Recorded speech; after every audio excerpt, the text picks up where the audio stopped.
భద్రాద్రి కొత్తగూడెం జిల్లా భద్రాచలం నుంచి వెంకటాపురం వెళ్లే ప్రధాన రహదారి అధ్వానంగా మారడంతో వాహనదారులు ప్రయాణికులు తీవ్ర ఇబ్బందులు ఎదుర్కొంటున్నారని భద్రాచలం బీఆర్ఎస్ పార్టీ నాయకులు ఇమ్మంది నాగేశ్వరరావు ఆవేదన వ్యక్తం చేశారు. రహదారి పరిస్థితి రోజురోజుకు దిగజారుతూ ప్రయాణికులకు నిత్య నరక యాతనంగా మారిందని ఆయన పేర్కొన్నారు. ప్రతిరోజు వేలాది వాహనాలు ఈ మార్గంలో రాకపోకలు సాగిస్తుండగా ముఖ్యంగా భారీ బరువుతో ఇసుక లారీలు నిరంతరం రాకపోకలు సాగించడం వల్ల రహదారి మరింత దెబ్బతింటోందని నాగేశ్వరరావు ఆరోపించారు.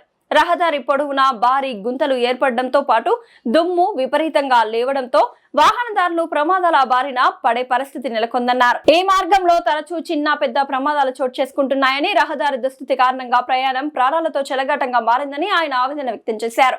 భద్రాచలం వెంకటాపురం మధ్య ఉన్న గ్రామాల ప్రజలు, వ్యాపారులు, విద్యార్థులు, ఉద్యోగులు తీవ్ర ఇబ్బందులు ఎదుర్కొంటున్నారని తెలిపారు. నమస్కారం, నేను మీ ఇమంది నాగేశ్వరరావు, భద్రాచలం బీఆర్ఎస్ పార్టీ నాయకుడిని.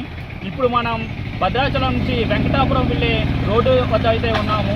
నిత్యం వెంకటాపురం నుంచి లారీలు 40 నుంచి 50 టన్నుల అధిక లోడుతో ఇటు వస్తూ ఉంటాయి. ఇలా రావడం వల్ల ఇక్కడ 2 నుంచి 3 అడుగుల లోతుల్లో గుంటలు అయితే బాగా వచ్చాయి. ఈ గుంటల వల్ల ఇక్కడ వాహనదారులు మరియు ఇటు తిరిగే వాళ్ళు అందరూ తీవ్రంగా ఇబ్బంది పడుతున్నారు.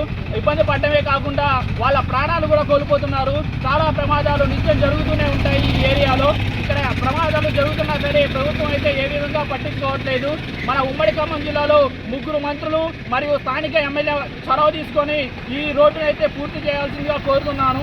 మరియు స్థానికులు ఈ రోడ్డుపై ఎక్కాలి అంటే భయభ్రాంతులకు గురవుతున్నారు. ఒకప్పుడు భద్రాచలం నుంచి చర్ల ప్రయాణించాలంటే గంటంపావు సమయం పట్టేది.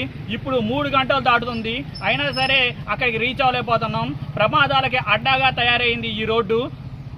బీఆర్ఎస్ పార్టీ ఇక్కడ అనేక దీక్షలు మరియు అనేక ఆందోళనలు ఈ రోడ్డును బాగు చేయాలని చేసింది, నియోజకవర్గం మొత్తం చేసింది. కానీ ప్రభుత్వం మాత్రం ఇలాంటి మౌలిక సదుపాయాలు రోడ్డును ఏర్పాటు చేయడంలో పూర్తిగా విఫలమైందనే చెప్పవచ్చును.